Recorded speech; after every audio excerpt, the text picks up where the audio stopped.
Hi, everybody. It's Melanie Warner here with Defining Moments TV. Thank you so much for being here, for joining us today. If you have some questions, I want to invite you to put questions in the comments tab. You'll see that below. You can also submit questions on any of the social media platforms that you may be watching this in. I'll be monitoring those and looking for your questions as well. And would like more information about our company, you can visit our website at mydefiningmoments.com if you'd like to be a guest on the show, or if you'd like to get more information about writing a book and using a book to grow a business as well. Then you can get more information on that. And make sure that you also subscribe to our channel at Defining Moments on YouTube. And make sure you click the little bell because it'll remind you when we're live, like right now. And every week we come to you live at 5, every Thursday, 5 p.m. Pacific, 7 p.m. Eastern, 7 p.m. Central, 8 p.m. Eastern. And we love talking about current events and what's going on in defining moments in our lives and in the world. A lot of the stories that you're going to hear are stories of people who've really overcome some pretty incredible things. And our guest today is no exception. She is one of my favorite people in the whole world. She is a warrior mother. She is an advocate for her children. And you're going to hear her story. And I think you're going to be as inspired as I am. If you happen to know anybody who has any type of special needs child or an IEP plan, or 504 plan, or any of these types of school systems where their kids are struggling in school. I had a son that went through this.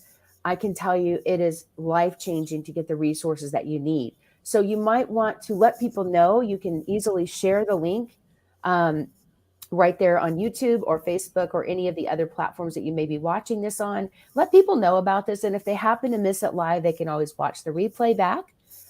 Just know that if we do offer any kind of special offers about the books or pricing or any of that kind of stuff, by the time you watch this back, if it's not live, it may be a different price. That's my little disclaimer to all of you today. So as we're seeing people jumping in here today, I want to go ahead and introduce our guest and get started with our show today. Please help me welcome Raja. Marhaba. Raja, thank you so much for being here today. Thank you for having me. It's a pleasure to be here with you. Oh, I just love talking to you. I know we have spent a lot of time working together in the last year or so on your book and your program and getting to know more about the resources that you have available. And really just the fact that you've got 25 years experience in this subject matter. So you're definitely one of the best experts in the world at this. I've learned so much from you, and I'm just so grateful that you do what you do, and I can't wait to share what you do with so many people that are watching this today. I know that there are people that are struggling with their kids, with school, with these types of plans. There's a lot of confusion, and we're going to get to some of that today. We're also going to be talking about how some of these things that you're hearing about in schools, right? Some of the current events and things that you're hearing about with parents and kids that are even frustrated with the overall educational system, how screwed up and broken this thing is, and what you can do to resolve it for your own family, for your own children, without having to pull them out of school and homeschool and some of the other things that we've looked at in the past. So as we get more people joining in today, I just wanted to say again, thank you guys for being here, and Raja as well for being here. Why don't we start out with taking a second and just hearing a little bit more about your story, Raja, like a little bit more about who you are and where you're from and a defining moment in your life. Well, my journey started 25 years ago when I started to advocate for both my sons, Jonathan and Omar. I was believing in the education system. I did everything the teachers told me to do. Started with Jonathan, and Omar Jr. was found out eligible for special education in the fourth grade, but Jonathan was from kindergarten or pre-K forward. And I did everything they wanted me to do. I was at the mercy of the school system. And with everything that they tried to do to help him progress, it was not working. And when I asked for help, They would give me the help, but it was not sufficient enough for my son. Jonathan is severely dyslexic, and so he had difficulty learning the alphabets. He was only able to learn maybe 10 or 11 letters of the alphabet from pre-K, K, and first grade, and he had to repeat first grade again because he would not be able to do well in the second grade. And, children learn how to read they learn from kindergarten to third grade, and fourth grade forward, they learn to understand what they're reading. So if they don't know how to read before third grade, then fourth grade forward, it's problematic for the children. And so this continued with the school system for many, many years, went back and forth. I ended up hiring attorneys, did a whole bunch of research. And back then there was no Google. And I did not know there were advocates when I first commenced my journey. I did not know there were attorneys even for special education. And as time went on, I started to network with families on my own. School districts shy away from letting parents know about other special needs families because they don't want the special needs families to get the same services. Everything is about money and budgeting. By the time, Omar Jr.'s case got thrown into the mix because he was having problems with writing deficits and vocabulary, and he had some depression going on. And then I ended up with 2 children with due process, 4 due process on each child, ended up in Ninth Circuit Federal Court. And by the time we finished everything, I was just exhausted and broken. And So explain what that means to people who may not be familiar. When you say that you ended up in federal court or you had due process with both boys, how did that turn about? Was it because you weren't getting the support that you needed from the schools, or how did you end up in court because of this situation? Well, the individual education plan, the IEP, is a legal contract between the school and the child, and the parents, because they're the guardians of the child, they can initiate a due process against the school district to get services that the school should have provided the children but did not. And if there are any violations in the IEP, then, and if there are 2 years plus, you have to be behind 2 years grade level in order for you to have a case against the school. And there usually are violations, and the violations continue in the IEPs from year to year. So even though the school might try to do the right thing, and if the child is not progressing and there's no intervention to help the child excel to where he or she should be, then you go back to the IEP, you find out what worked and didn't work. You keep going back to the table with the school. And if it gets to the point where the child needs, for example, Jonathan needed intensive educational therapy. He needed Linden Mood Bell. Linden Mood Bell is a reading program, very specific. And it cost us $20,000 to get him Linden Mood Bell for about 8 weeks of work. And it was 4 hours. I think it was twice a week for those 8 weeks. But the school's not going to pay $20,000. And that program my son needed. And the program they were giving him was Read Out Loud, which is a whole word program. And what that does is if you see, for example, a picture of an apple and A under it, and you tell the entire class as a whole, A is for apple, look at the picture, that's a picture of an apple. They know it's an apple, so it's A. Well, Jonathan couldn't learn that way because Jonathan did not understand sound. And so the Linden Mood Bell program helped him to understand. So most of the reading programs are based on sound, auditory, like you said, A for apple. So there's a whole different program for kids that may have special needs, that have a different way of processing information that a lot of parents may not know about. And some of the teachers may or may not even know about it. And some of the school systems may not even implement it unless they're forced to, correct? True. And the other thing is it's a budgetary problem. So maybe the school doesn't have the money. It's not in the budget to provide this program, and the school is used to providing a program for 20, 30 students in the classroom, and they're not going to spend the money for one child for Linden Mood Bell, for example.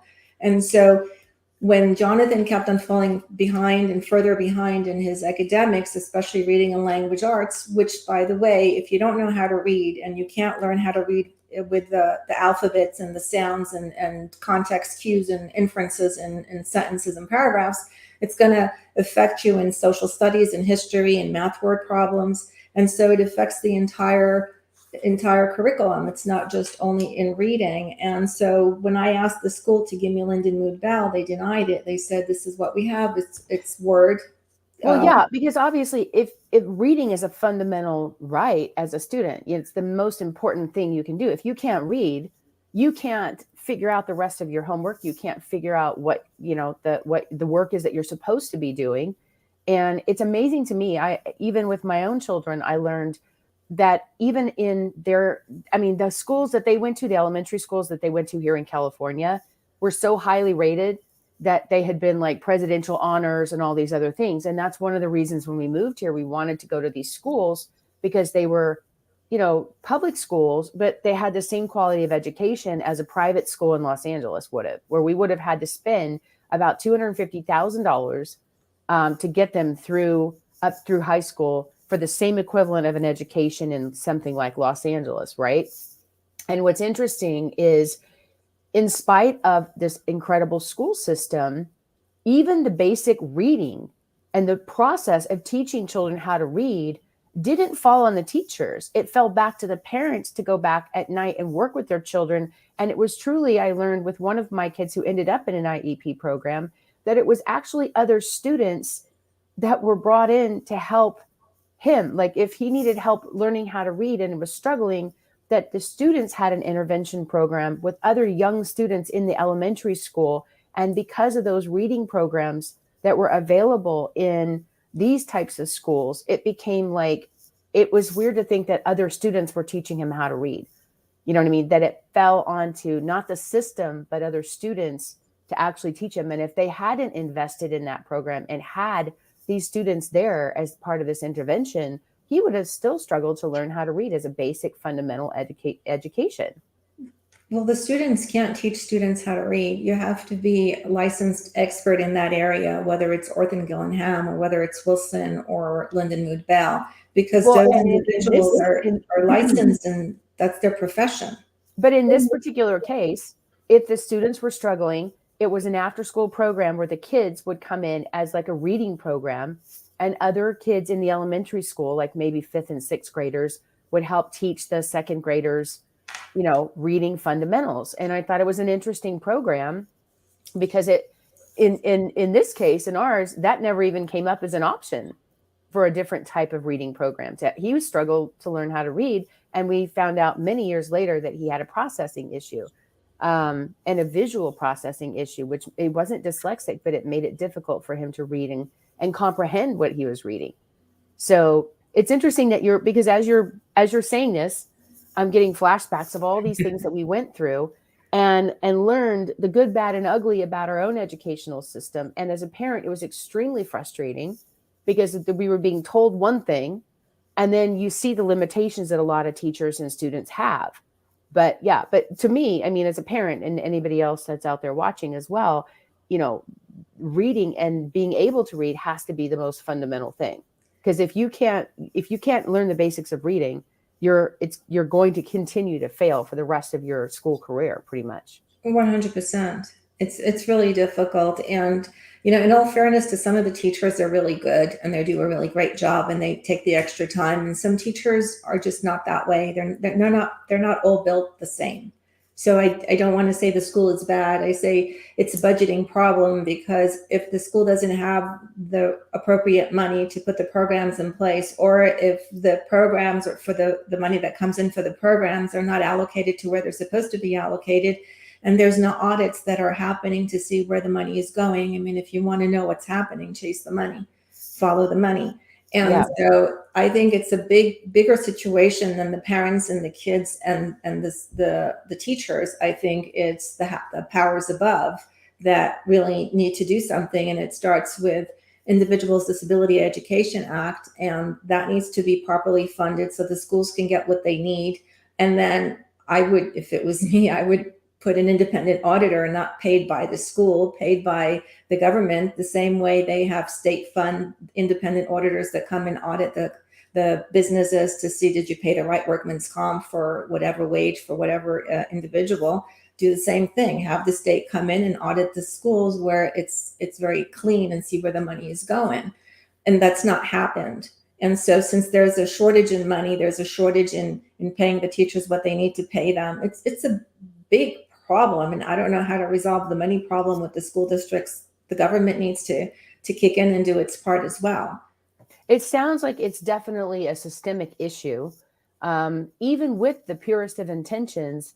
But it's sad to me that the very, very basics of reading and writing, you know what I mean, and arithmetic is what we hear all the time. That reading is the most fundamental thing, and that if that's compromised at the beginning, it makes it very difficult for anybody to succeed from that point forward. So, I mean, and yet what was interesting is how many times, if kids were failing in one area, instead of being held back or instead of being looked at as, okay, they need extra support, they need, this intervention or whatever, they would just pass them on to the next grade. And so it was like the teacher would say, oh, well, it's not my problem anymore. Now it's this person's problem. So it was just this avoidance of accountability. And again, not to blame the teachers, because there's some amazing teachers and my kids had great teachers, but there's only so much they can do in a system that's broken, right? Where every day I think about what our kids are faced with. Like, they're not only the learning issues, but just the social things of going to school and having to have this constant fear of school shootings and anxiety and social media and all these other factors that are going into everything that our kids are trying to be there to have an education. They're getting a million different distractions on top of the basics of the educational issue and the system issue that we're talking about here. And I think when you look at what the underlying issue is, like, there's so many different factors here that as a parent, it can be very discouraging. As a kid, it can be very discouraging, right? So I love the fact that you not only went to bat for your own kids, but you created this entire system of resources and support for parents and kids that have gone through it, right? So when you go back to, I didn't mean to interrupt you, but if you want to finish that thought that of the system being so broken and what some of the solutions could be, and the parents that don't know about these situations, like, what can they do about it? Well, it's a national broken special education system. If a family feels that their child needs some sort of reading support, emotional support, social support, behavioral support, academic support, or even cognitive, because if you don't know what the cognitive ability is with the child or the academic scores of the child, then you don't have a starting point. That's where the foundation is how you're wired, what's in your brain, how smart is the child or not. Is he high IQ, average IQ, below average IQ? That's a big deal. And so if there are certain things going on in the home, also certain things going on in the school environment, I think it's the responsibility of the parents and the school to come together and to assess. Assessments are so important, because without assessments, you don't know what's happening within the confinements of the brain of the child. And so if the school's resistant to provide an assessment, then they're delaying trying to find out what's happening with that child. And if that child has a behavioral, social, emotional issues that could be extreme, maybe associated with mental health issue, could be schizophrenia, and the child is getting bullied, and the child has, for example, maybe low functioning autism or ADHD or learning disabilities, all these are compounding factors to create something that could be addressed, and we could stop bad things from happening. But it doesn't. In a perfect world, the family goes to the school, they say, we have our child, and here are the behavioral issues, and here's what's happening with the child, and here's a diagnosis. And the school might say, okay, we'll do an assessment. Okay, they do an assessment, you go into an IEP, you have 10 school paid IEP personnel people and 1 or 2 parents, and they say it's a collaborative team. It's not a collaborative team, because the ratio is unfair. And when they do all the assessments and they say, okay, the child does not meet the eligibility requirements so that we can afford to provide this child special education services, so we're going to give them a 504 plan and accommodations, and that's it. Well, what if this child is really having significant mental health issues, and you decided not to make this child eligible for an IEP? And the numbers may be borderline, but the signs are there. And there's always red flags that tell you there's something going on with this child. But if it's budgetary reasons that you didn't provide the services, that's a crime in and of itself. If you didn't provide the services because the child truly did not meet the eligibility status, okay, that's fine. Then let's, call in the Department of Mental Health and have them help the child if the school's not willing to pay. I think for what's happening in our school districts today and the shooting, the 6-year-old kid that shot his teacher in Virginia, it's a responsibility of the parents, of the school police, of the local police, of the mental health department, the special education advocates. They understand. I'm a special education advocate. I understand. I could look at data. I can look at assessments, and I can tell if a child is at risk or not, and I can bring that up to the parent and the school, and I can advocate. Everybody has to work together. It's not the parents against the school. Real quick, you're saying that all this stuff that's been happening in schools, including this recent thing that everybody's talking about of a young child that brought a gun to school and shot their teacher in first grade, was I think 6 years old, right? That a lot of that can be either prevented or it can be, you can see these kind of behavioral things coming out if they're properly assessed. So if the parent notices that there's something amiss with their child, right? And what do? They go to the school and they talk to the counselor, they talk to the teacher. Where do they begin? The 6-year-old child is a special case because that 6-year-old child should not have had that gun to begin with. And the parents should be held accountable for leaving it not secured, not in a safe, loaded at that, right? That should never have happened. So absolutely. Right. But the children that I'm talking about are children that there are a lot of red flags. They post on social media. They want to do bad things. They want to go shoot people. They want to hurt kids.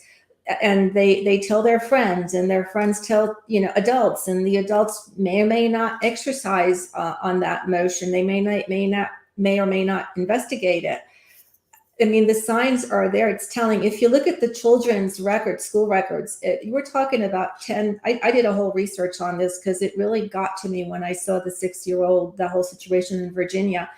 And school shootings have been going on historically for decades, and we have not done anything to minimize the issue. And so all we do is we deal with it at hand. We're going to put metal detectors in the schools. But are we really addressing the problem? To address the problem, you have to assess the child and find out what's happening in the brain of the child. Go to the home and talk to the parents and find out what's happening in the home environment. Go to the school and talk to the school, to the friends. Is the kid being bullied? Is he a loner? What is the cognitive ability? Is he autism and he's literal, so he or she doesn't understand exactly what's being said? Are they easily influenced? There's so many factors going on. And so if we're just going to put bars on the schools and put, metal detectors so the kids don't come in with weapons and we get them, and then we're going to train the teachers to be the police and hand them a gun and say, okay, shoot this 10-year-old child if he pulls out a gun on you. This is not how we deal with this.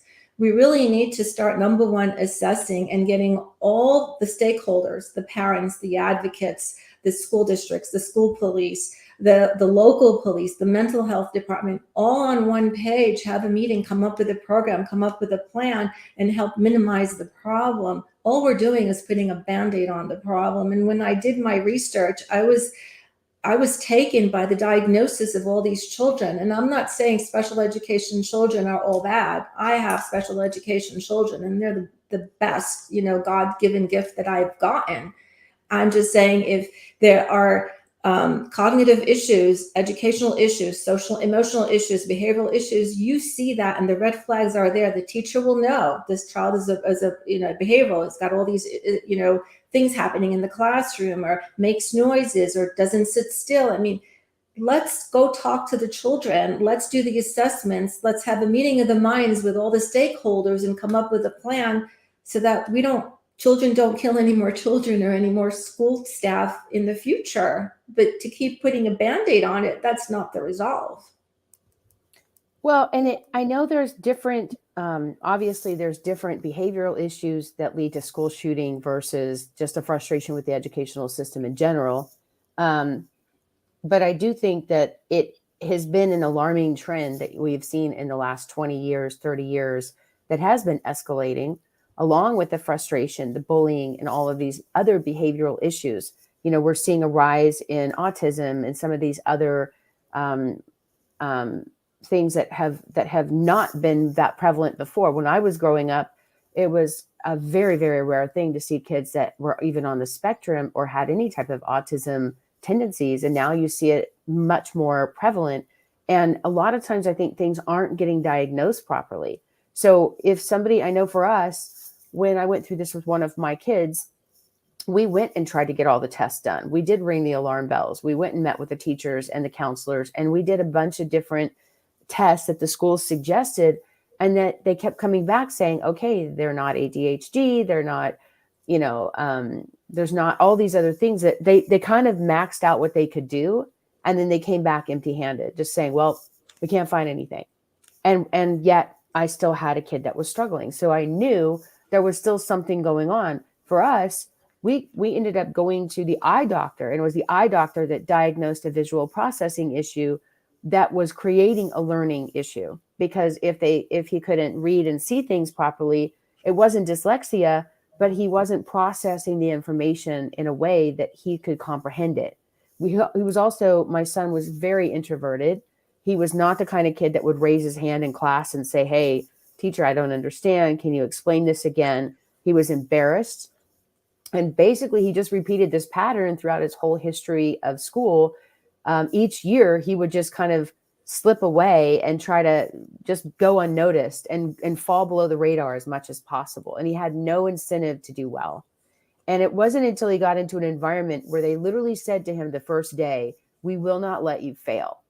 And I will never forget how those words inspired him to do better, right? And he believed that these people meant it, and they put their money where their mouth was. But just like you mentioned earlier, this was a special program that was a last resort as a grades intervention program that we stumbled upon. And I'm so grateful that we found it, because it was life-changing for him. And he went into this program with a 1.0 GPA, and he doesn't mind me sharing this because he has a happy ending here. And within about 3 or 4 weeks, he had transformed it to a 4 or 4.0. And when I asked what was the biggest difference, because all of his teachers, his whole school career from kindergarten said, we can't seem to motivate this kid. No matter what we try, we can't seem to motivate him. And it was so frustrating as a parent to watch and just go in the classroom and try to find out what was the interaction and why was he not engaging. And this was like a life-changing experience for him. And I know that recently you have released a book that talks about a lot of this stuff that I'm so excited for you to also share with us and talk about. And the resource that changed my son's life is also mentioned in this book.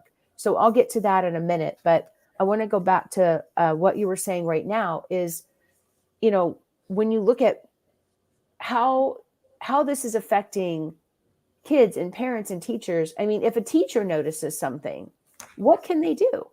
How can a teacher get involved if the parent won't listen and the school has restrictions? It's got to be frustrating for the teacher as well. If the teacher finds something alarming and they feel an assessment should be administered to the child and the parent refused, the school can actually force it. The school has a right to force it. So because if it's that serious and they're seeing something and the parents don't want to do it, they can force it. But it's got to be at that level. And most of the times the parents are collaborative. They want to help their children. They want the services. I'm sure you have those families that do not understand. They're not educated in the area and they don't know what to do. And they turn to the school for guidance. And sometimes, if you have trained staff, they do the right thing. If you don't have trained staff with the school, you might not get the full gamut of information that you should have gotten as a parent or the resources that are needed. So there's a lot of factors involved. It's not just one person, because you can have a really great teacher, but the administration in that school or the principal has a mindset a certain way. And so they have maybe a budget, for example, to meet, and this child might need this service, but it's going to put a dent in the budget. So if he's borderline eligible for special education, he may not be eligible for special education because the higher powers rule. And that's not on the fault of the teacher. I've gone into IEPs where teachers actually want to help the children. I've gone into IEPs where I've helped the existing teacher of the child that I'm helping independently of that one IEP. And I would have a sidebar with the teacher and say, I will ask you the questions and you answer them. And you and I don't know each other, although I've advocated for that teacher's child in another school.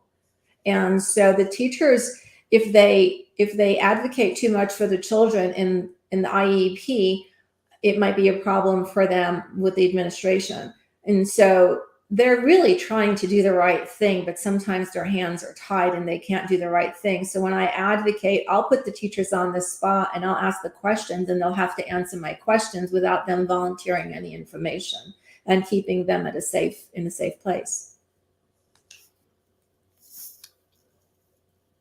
I think, like I said, talking about this, it's been a few years, and I can see the struggles firsthand of what my son went through, and the hopelessness that he felt. I remember him when he found out that he had what was called an IEP plan, and in his world that meant special needs. And the first thing he said to me is, "What's wrong with me?" Right? And he just said, "I feel stupid. I don't understand this. Why can't I get this?"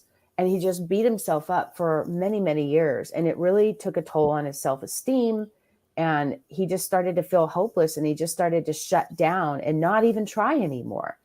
And it was such a horrible thing to watch as a parent, because we felt helpless, and we spent years and years, and probably, oh my gosh, we spent $7,000 one year on tutoring. We spent another $5,000 on some kind of assessment at a company called Brain Balance, trying to understand, what is going on. Like, after the school exhausted all their tests and said, we can't find anything that we can actually define that there's the reason for this, then we kept having to spend all this extra time and effort and years trying to figure it out. And like I said, it really didn't stop. And even when we found out about, okay, the visual processing, and then we went through all these other years of medical testing, and we were told by doctors that he was going to be blind, and as he became an adult, and that he had a cone dystrophy. I mean, it was just so overwhelming, because it kind of unraveled into all these other things that were speculation and theory. And it felt like everybody was just guessing and pulling things out of their ass, for lack of a better word. And I was just getting so mad, like, that I'm living with it every day, and I'm seeing it, and I'm watching him struggle, and I'm watching him try. And it was heartbreaking. And honestly, if we hadn't run into this program, what happened is I don't even remember how we found out about it, but it was just a random, beautiful thing that someone had mentioned this program, and it was a grades intervention program. And it was something that a lot of different states have as an option. And in our state of California, there's several different districts in our state that offer this. So we got to go to the one in Central California. He had to go and do an interview and get accepted into this program. It was not for like troubled kids or anything like that. It was like really just grades intervention. He was a good kid, good heart. Didn't get into like trouble or like drugs or anything like that. It was more like he just could not get his grades up, and he lost his motivation and couldn't figure out how to try. And he loved playing basketball. He was never able to play in the school teams because he never had the grades, right? At a 1.0, he'd kind of given up and just checked out. And at this point, he's in high school, and he's just like, I'm out of here. I don't even care anymore. And he's been kind of like feeling like he was failing forward. I mean, this had been going on since first grade, like never diagnosed, all these frustrations. Well, anyways, he ended up going into this program. It was a special program that cost $22,000, and it was covered by the government. It was part of the National Guard.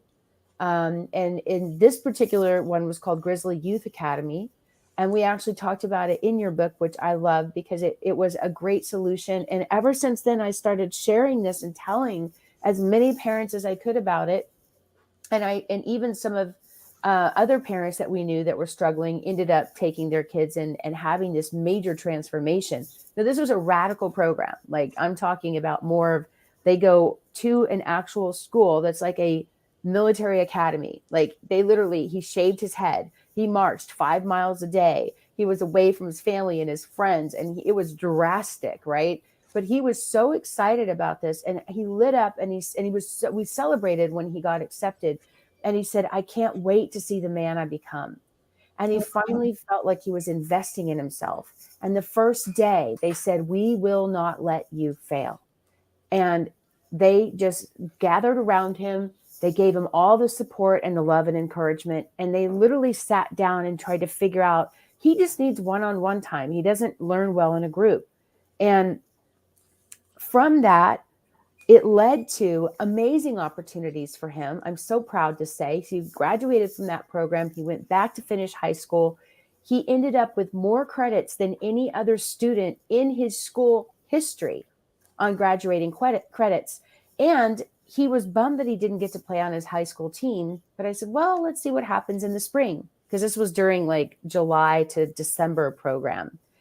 And because of his success there and getting his grades up, he got put on some national list as sports teams, and he was asked to try out for the USA basketball team.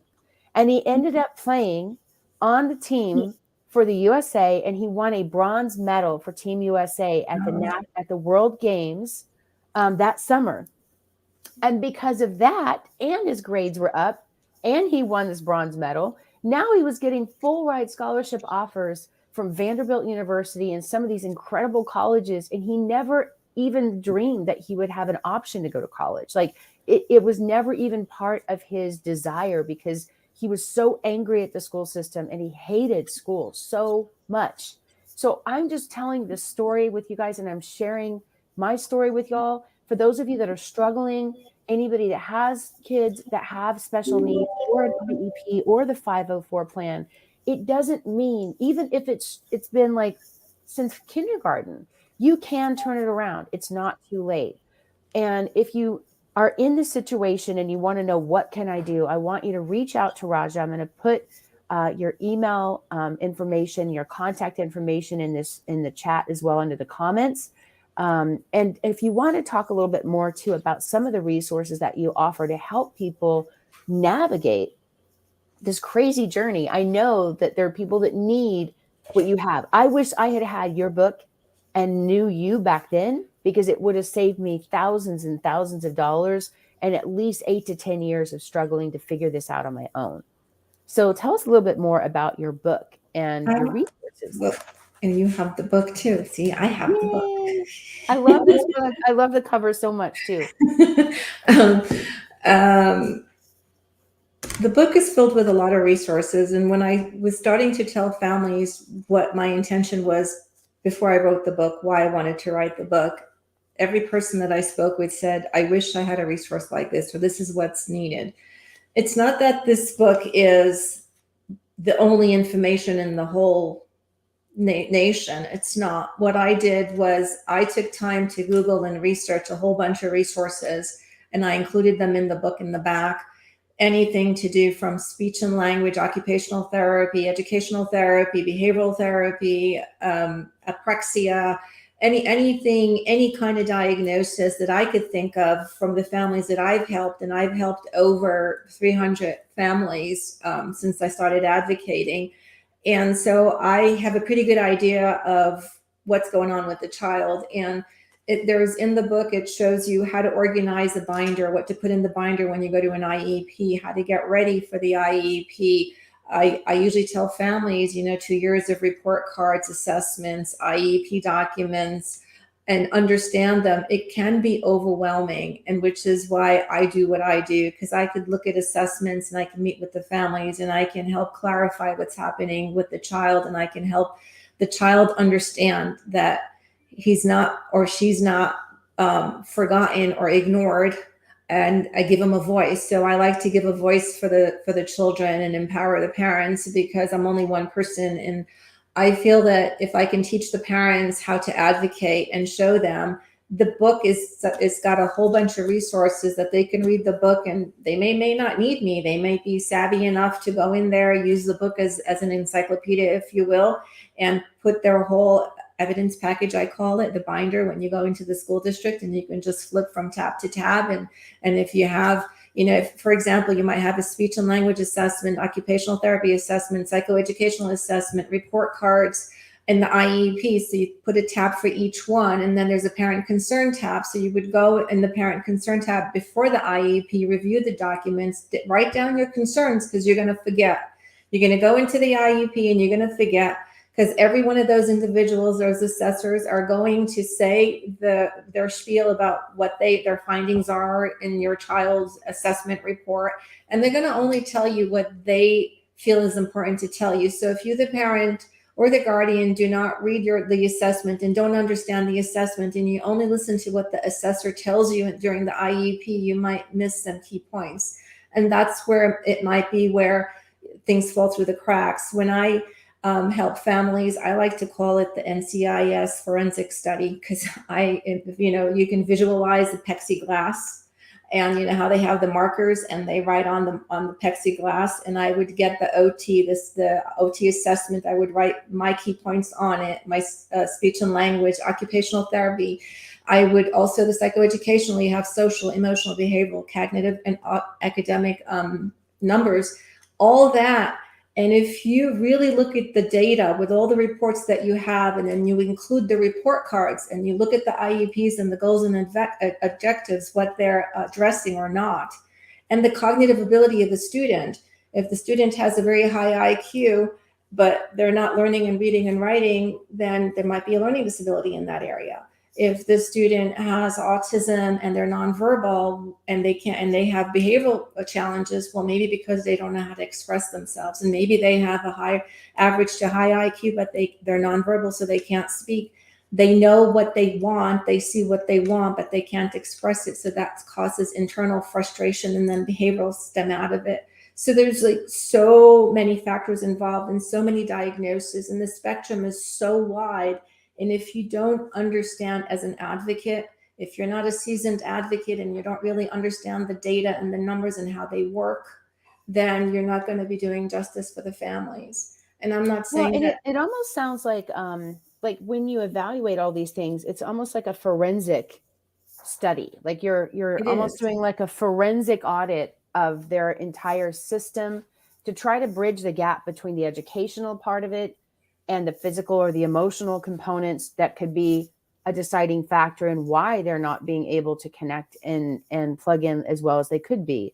And I know that you also can do coaching with different families and actually attend some of these 504 plan meetings, like on Zoom. Some you've gone in person, depending on where they are in the country.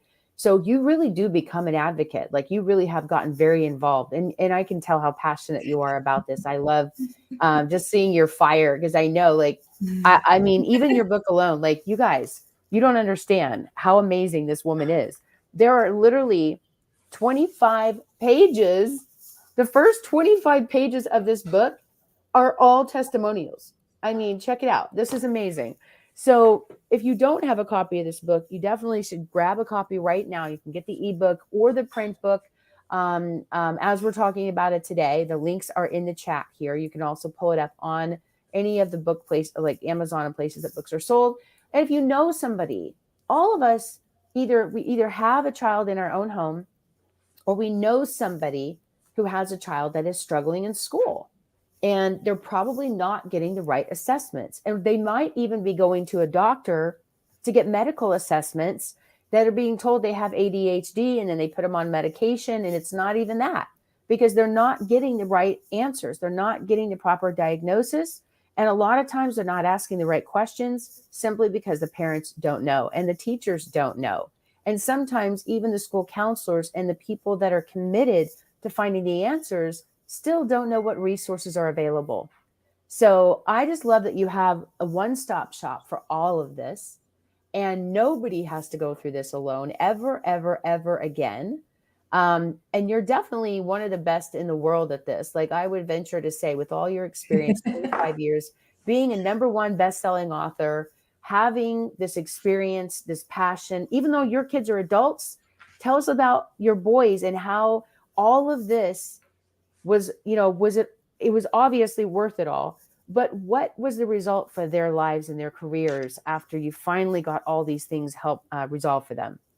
Well, Jonathan was 5 to 7 years behind grade level in reading. So can you imagine having a superior gifted IQ over 145 and you can't read, and you go Oh from my gosh. kindergarten to middle school to high school, and now you're in college, and you're 5 years, you're reading as a fifth grader in college. And so he was told that he would never get out of high school, let alone graduate college. And he was determined to go to college and prove all his teachers wrong, and he did. And he went to Mopar College, and he graduated with 3.9999. I say 4.0 GPA because Oh he my earned gosh, it. that's amazing.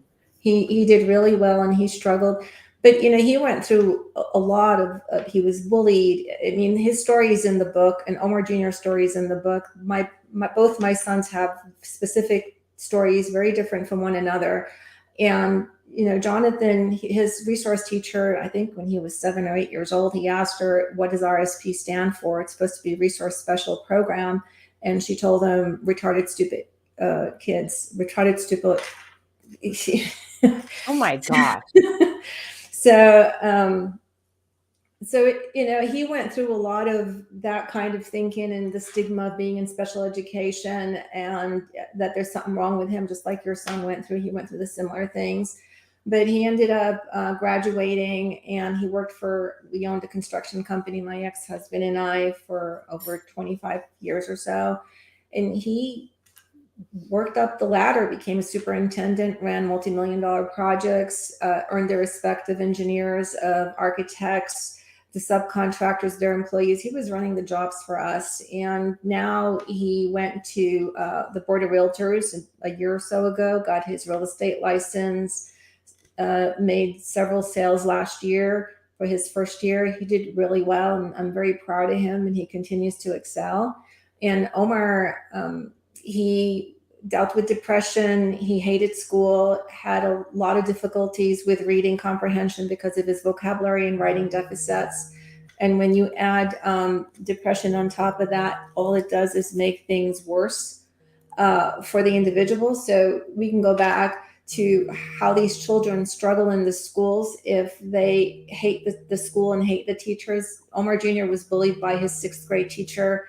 His computer teacher didn't want to teach him, actually told me, "You come and sit in the classroom and teach your son if you want him to pass my class." And I was appalled.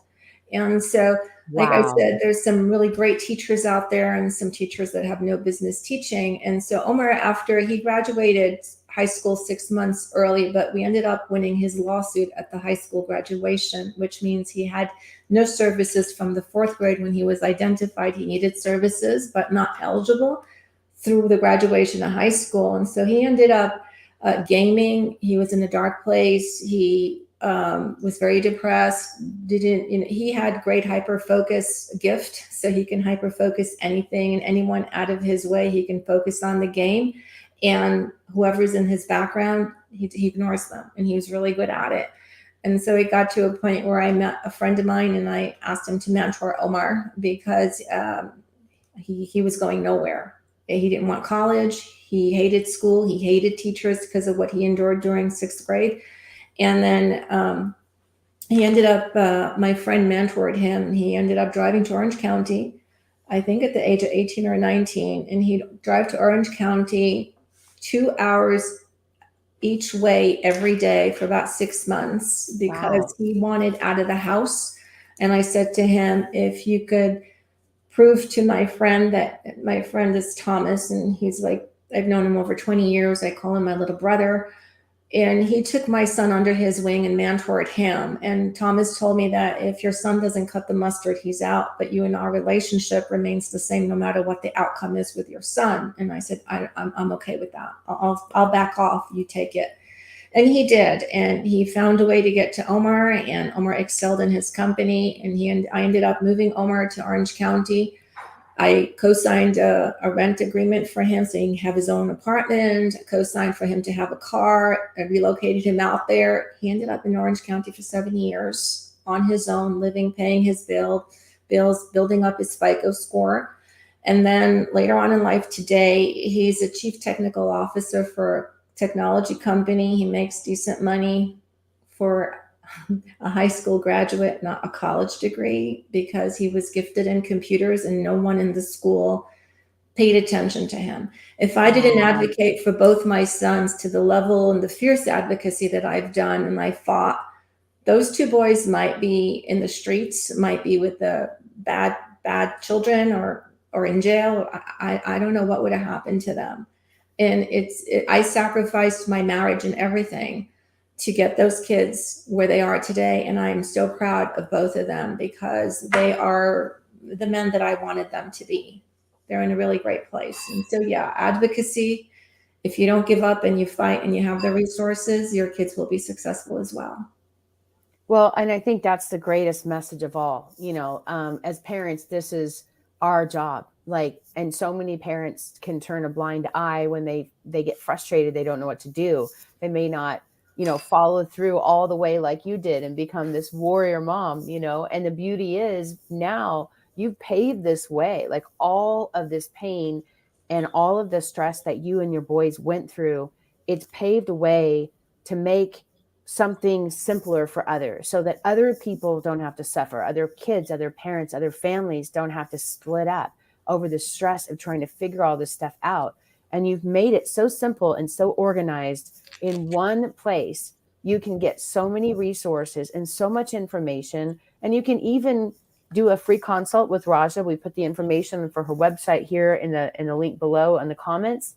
And you can reach out and ask questions and do a free consult and find out more about how she can get involved and plugged in to help you, and even do a forensic assessment of what is going on with your kids, with their grades, with everything. All these pieces help you put that puzzle together and get answers so much quicker so that it doesn't have to delay and end up costing your child their education, their peace of mind, their mental clarity, their mental focus, and their emotional security. So I want to thank you so much, Raja, for being here today. As we're wrapping up the show, I can't believe it's gone by so quickly. Is there anything else that you want to share with our viewers today?